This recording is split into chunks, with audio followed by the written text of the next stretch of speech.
바람이 임의로 불매 내가 그 소리를 들어도 어디서 오며 어디로 가는지 알지 못하나니 성령으로 난 사람은 다 이러하니라. 니고데모가 대답하여 가로되 어찌 이러한 일이 있을 수 있나이까? 예수께서 가라사대 너는 이스라엘의 선생으로서 이러한 일을 알지 못하느냐? 진실로 진실로 내게 이르노니 우리 아는 것을 말하고 본 것을 증거하노라. 그러나 너희가 우리 증거를 받지 아니하는도다.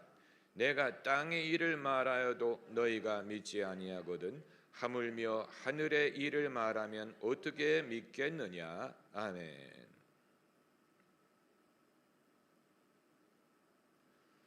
우리가 신령한 일을 사모하고 영적인 경험을 하고 신령한 은사를 사모하면 마치 딴 나라의 일을 추구하는 것 같은 생각을 우리도 하고 지켜보는 사람이 할 것입니다.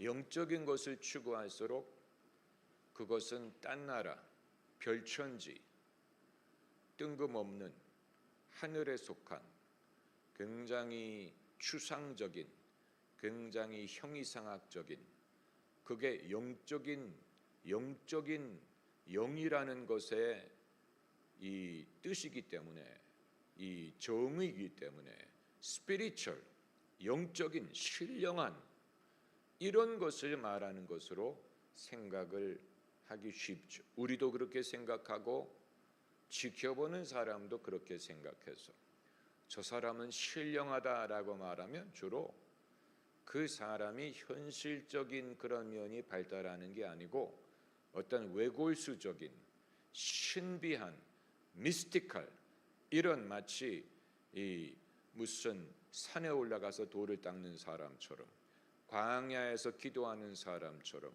이 세상 일과 상관이 없는 속세를 떠나간 이런 것으로 생각을 하기 쉽죠. 우리도 그렇게 생각을 하고 남들도 그렇게 생각을 했는데 여러분 예수님이 영적인 것을 말씀하신 것 같죠. 성령으로 거듭나는 성령으로 거듭나지 않으면 천국에 들어갈 수 없다. 천국을 볼 수 없다. 굉장히 영적인 것을 말씀하신 것 같이 보이나 이 읽은 구절에서 예수님이 아주 중요한 단서를 말씀하신 것이 내가 땅의 일을 말하는데 네가 못 알아듣는다고 말씀하셨어요. 하물며 하늘의 일을 말하면 어떻게 알겠느냐. 그 말을 저도 지나쳤어요. 이게 무슨 말일까? 부분적으로 알고 그런 식으로 성도에게 말한 경우도 있는데 그걸 저도 100% 이해하지 못했기 때문에 그냥 그런 거겠지 이런 식으로 넘어갔는데 여러분 예수께서 땅의 것과 하늘의 것을 구별하시면서 내가 땅의 일을 말해도 네가 알아듣지 못하면 하늘의 일을 말하면 어떻게 알아듣겠느냐. 영적인 것이 지극히 땅에 해당하는 일이라는 것을 말씀하신 거예요. 여러분이 지금 그 말을 못 알아듣셔서 그게 무슨 말이에요? 영적인 것이 어떻게 땅의 일이라는 얘기입니까? 이 부분이 우리가 불신자와 대화가 단절되었던 이유에 내가 귀중히 여기는 이 믿음을 불신자가 납득할 만한 차원으로 말하지 못했느냐.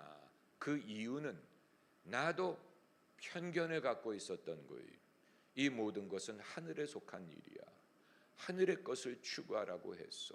그런데 이것이 땅의 일에 얼마나 해당할 수 있는지를 나도 확신하지 못했고 나도 그것을 깨닫지 못했기 때문에 내 자신이 그동안에 열심히 정성껏 신앙생활 한 것이 이 땅에 있는 일에 해당하리라고 믿지 않고 하늘의 것을 쫓는 심정으로 했었다는 사실이 그게 무효하다는 게 아니고 헛된 수고를 했다는 말은 아니지만 우리 자신도 땅에 있는 일에 대하여 도움을 충분히 받지 못한 채로 살았다는 사실이에요. 이건 이제 무슨 말이냐면 구원. 제가 몇 주 전에 구원을 언제 실감하느냐라는 그런 쇼츠를 올린 적이 있는데 그게 조회수가 상당히 많았어요. 그걸 본 사람들이 그 뜻을 이해했다는 증거. 구원이라는 것을 우리가 언제 실감하느냐. 왜냐하면 이것처럼 사람들이 이해하지 못하면서 당연하게 여기는 게 없어. 구원. 예수 믿고 구원받아라. 예수 믿고 구원받아라. 그런데 우리는 구원이라는 말을 잘 몰라. 모르면서도 그걸 믿는다는 게 어떻게 보면 놀라운 일인데 구원이라는 것을 하늘의 일로만 해석을 했어. 하늘의 일, 하늘나라 가는 일, 하늘의 소망을 갖는 일, 천국에 들어가는 일, 천국의 티켓 이런 식으로만 우리가 생각을 했는데 예수께서 땅의 것이라고 말씀하신 것은 이게 마귀가 시험을 해서 그런 게 아니고 목을 잘못 누리기 때문에 이렇게 되는 거예요. 금방 나아집니다. 구원이란 말을 그냥 천국 가는 것을 이해하게 되면 굳이 열심히 믿을 이유가 없죠. 그렇잖아요. 구원이라는 것은 하늘의 것으로만 생각을 하게 되면 뭐 열심히 믿든 기도하든 내게 어떻게 그것이 해당이 된다는 말이냐.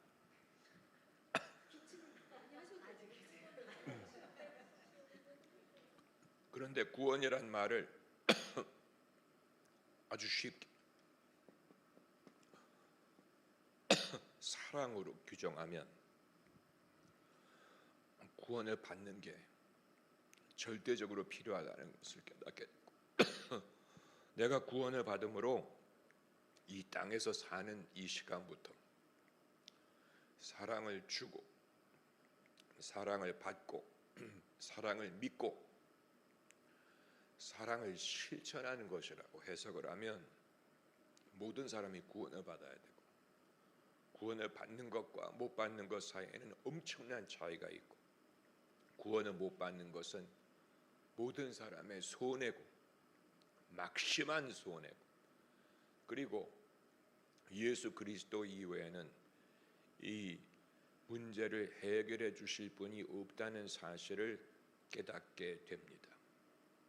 영적인 것이라는 것을 우리가 너무 뜬금없는 딴 세상이라고 규정을 한 것이 우리 자신에게도 손해였고 안 믿는 사람과 대화할 때 단절의 이유가 되었어.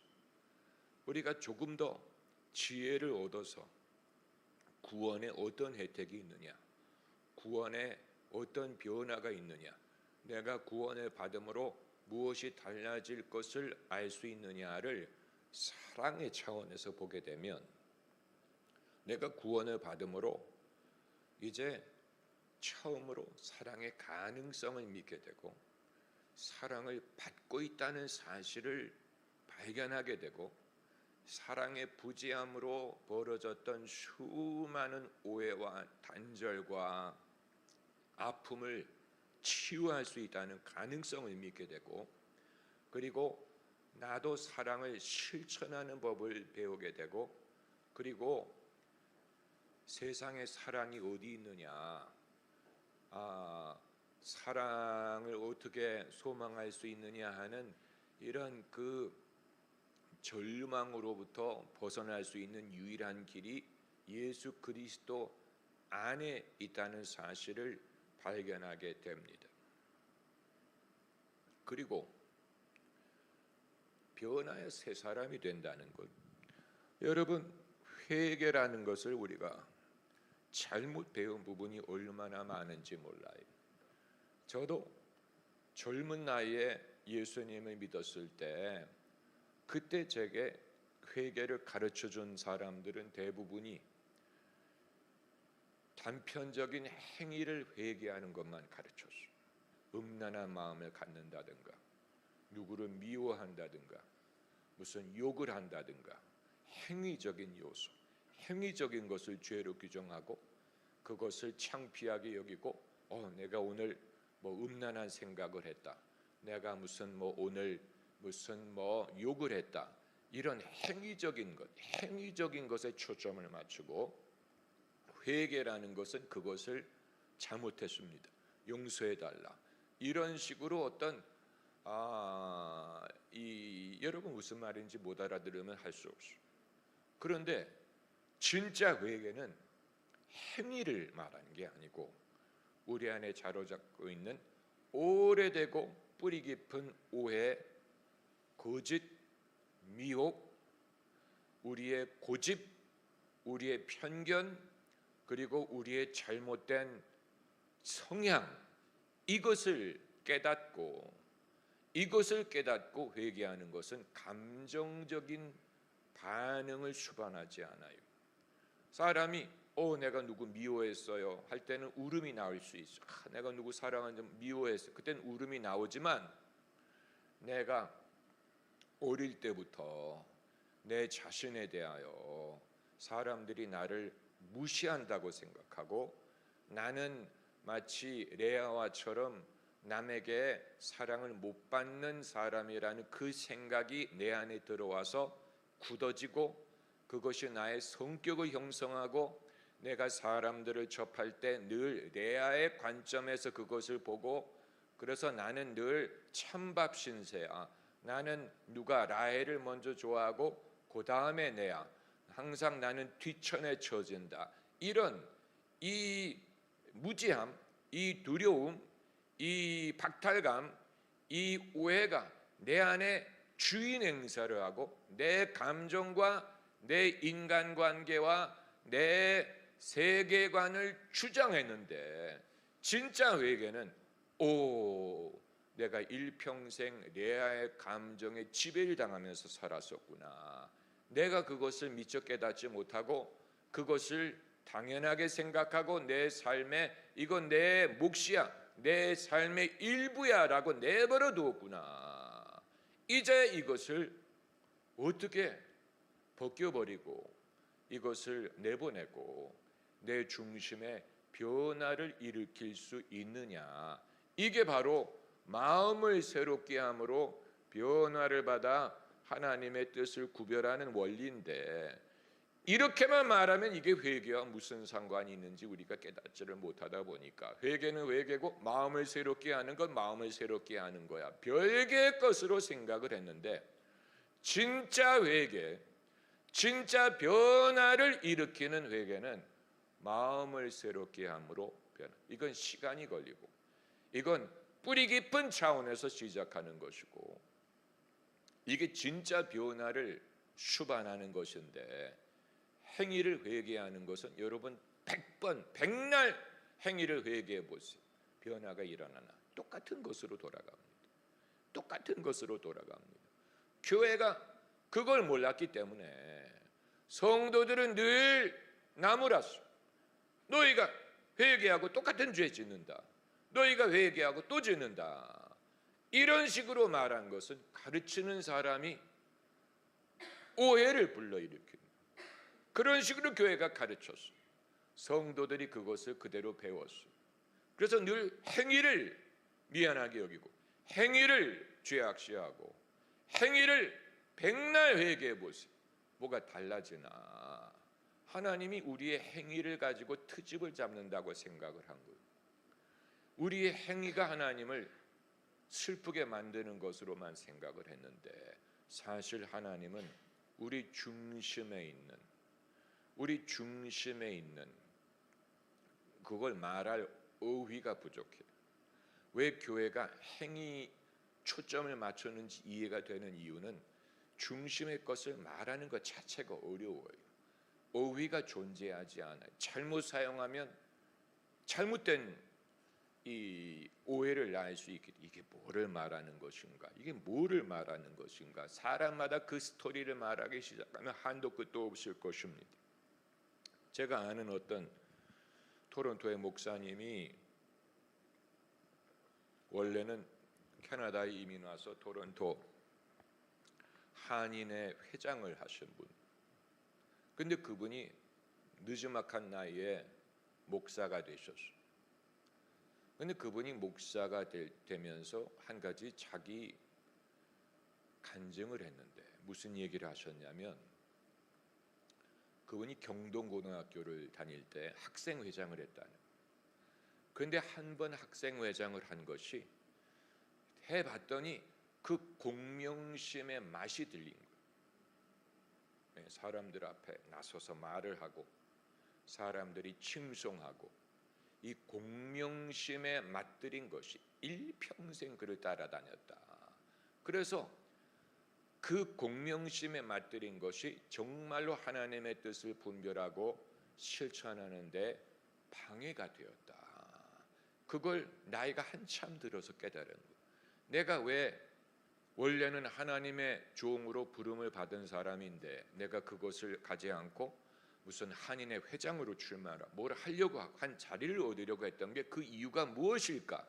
여러분, 이건 행위를 회개하는 것으로는 알 수 없는 일이, 행위를 회개하는 것으로는 이 뿌리를 알 수가 없는데, 자신이 어렸을 때부터 학생회장으로 출마를 해보고 그 자체가 나쁘다는 게 아니고 공명심이라는 것이 한번 내 안에 들어왔더니 그것이 이 오랜 세월 동안에 나에게 이만한 행세를 하더라, 역할을 하더라. 이건 누가 잘못했습니까? 누가 그걸 심어 주었습니까? 왜 일찍 깨닫지 못했습니까? 이런 것으로는 해결이 되지 않고, 이런 일이 있었구나, 이렇게 장구한, 그러니까 마치 포석을 둔 것 같은 거예요. 원수가 포석을 둔 거예요. 일찍 그 포석을 둔 거예요.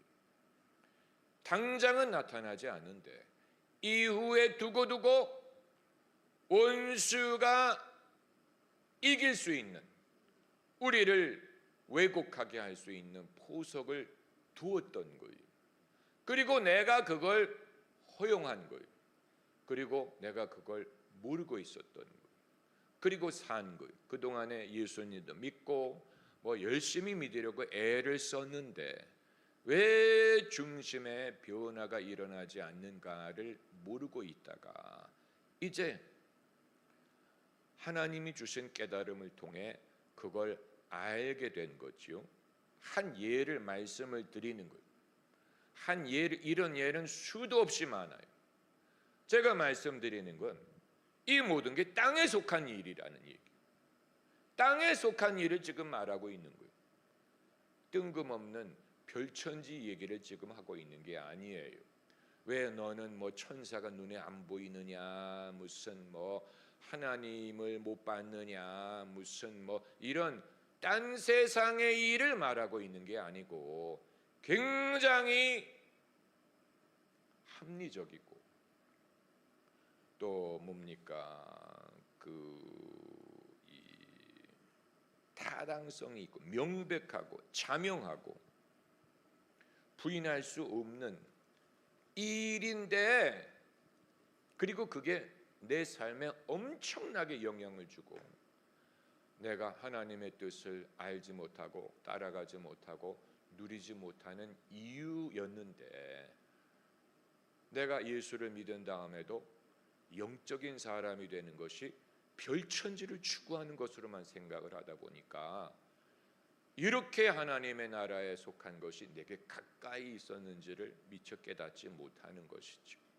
그래서 신령하다는 것이, 스피리추얼하다는 것이 우리는 별천지 것으로 생각을 하기 쉬운데 우리 자신에게도 오해가 되고 믿지 않는 사람과 단절된 이유가 스피리추얼하다는 것을 우리는 딴 세상에 속한 것으로 알고 있었는데, 사실 알고 보니까 그것은 굉장히 타당성이 있고 굉장히 당연하고 그리고 굉장히 가까운 데 있고 그러면서도 우리가 깨닫지 못하고 있었던 것입니다.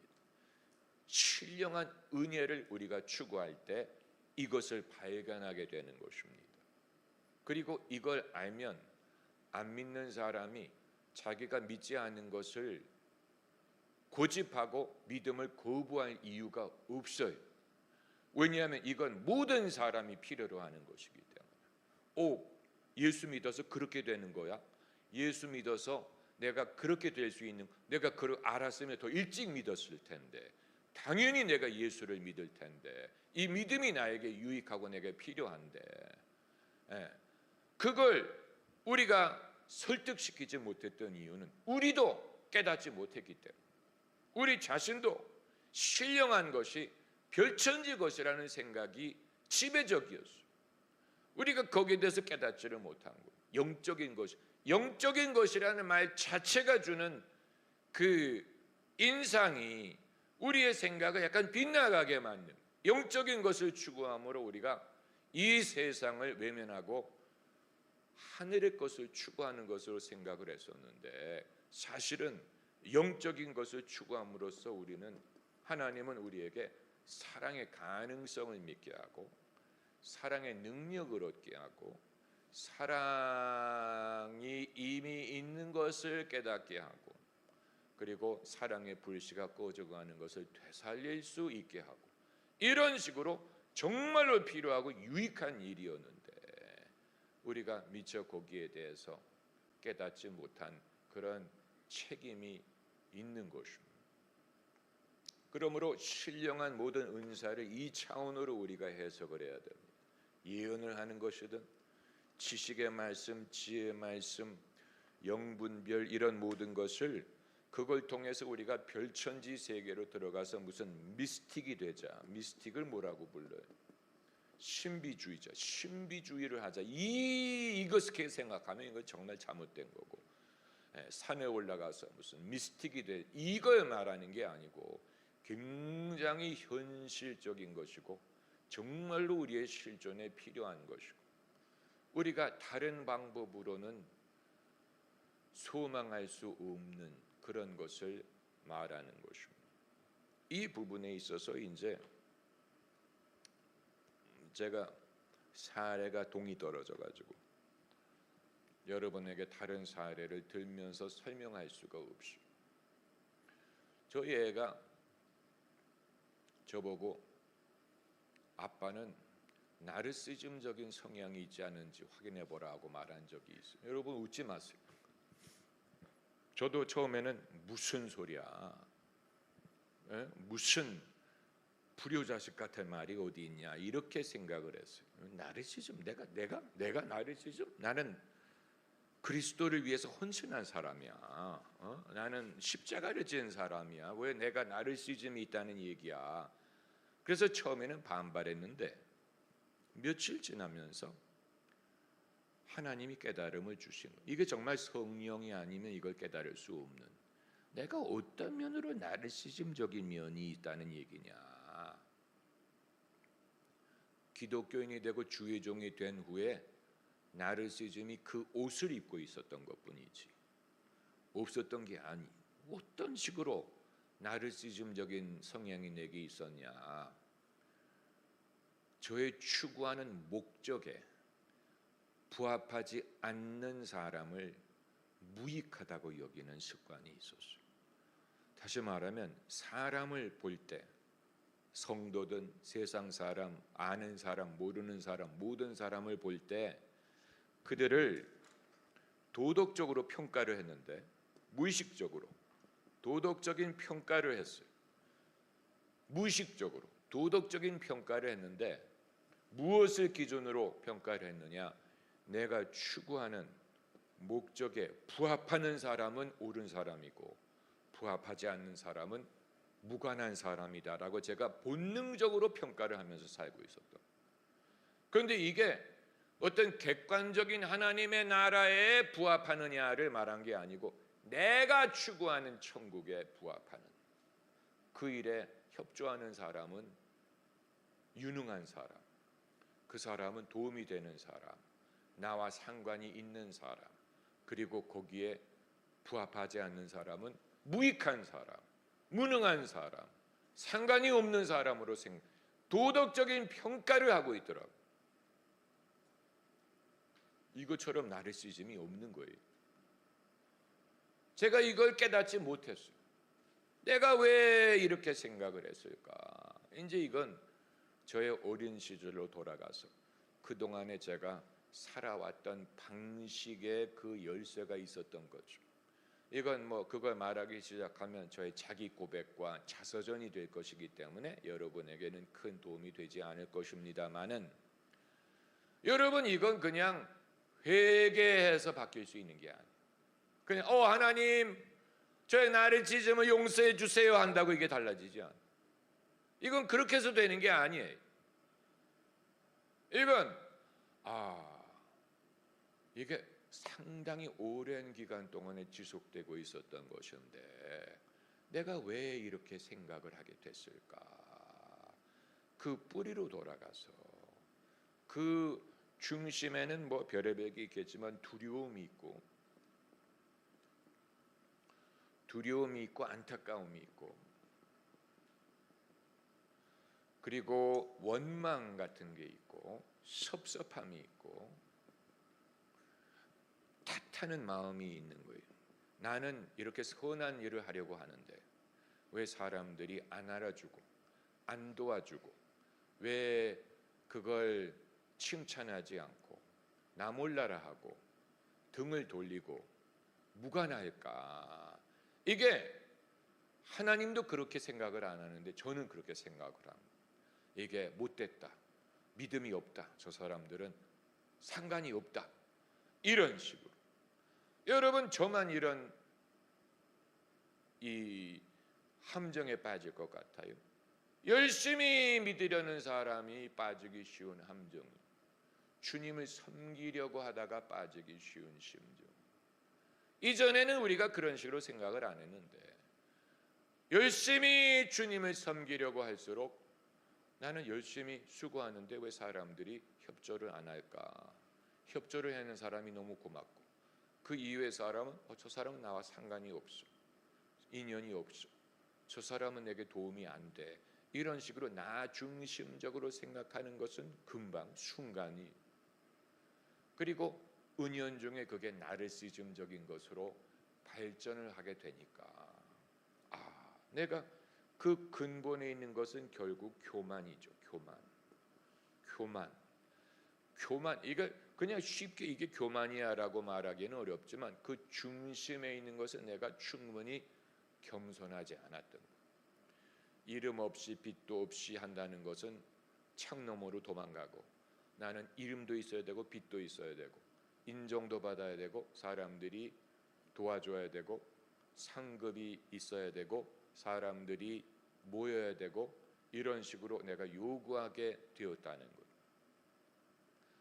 회개를 단편적인 행위를 회개하는 것으로 성립할 수 없다는 게 바로 그런 뜻이고, 이게 바로 마음을 새롭게 하여 변화를 받는다는 것이 정말로 우리 삶의 전반에 있어서 필요한 것이 되는 것이고, 여러분, 영적인 기독교인이 된다는 말은 바로 이런 면에 해당하는 것입니다. 이건 굉장히 땅에 속한 일이에요. 뜬금없는 일을 말하는 게 아니에요. 그리고 우리만 이런 것이 아니고 세상 모든 사람들은 이러한 함정에 갇혀서 살고 있습니다. 그리고 그것 때문에 매일 괴로워합니다. 그 고민, 번민, 사람들과 화목하지 못함, 다툼, 이게 어디서 비롯되느냐? 이런 함정을 모두가 갖고 있는데 이걸 우리가 깨닫고 거듭나지 않으면 천국에 들어갈 수 없습니다.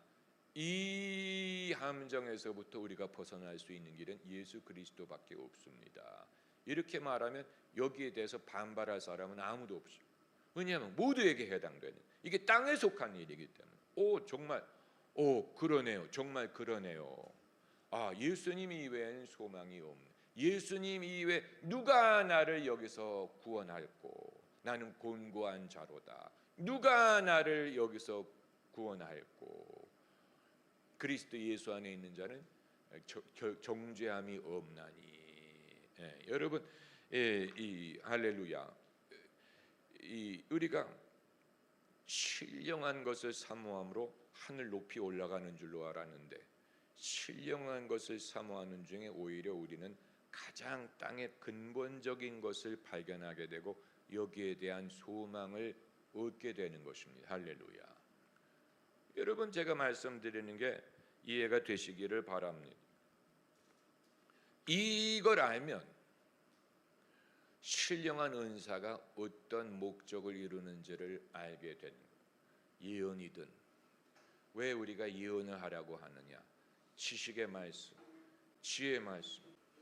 왜냐하면 이게 너무 당연하게 들리기 때문에 여러분이 무슨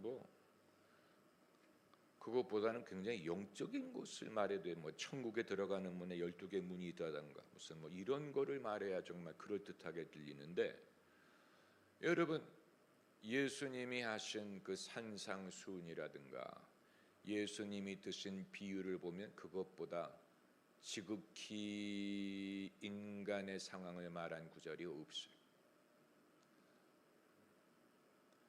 그러다 보니까 신령한 것을 가르친다고 하는 사람들이 오히려 예수님의 가르침을 외면하는 경향이 있어요.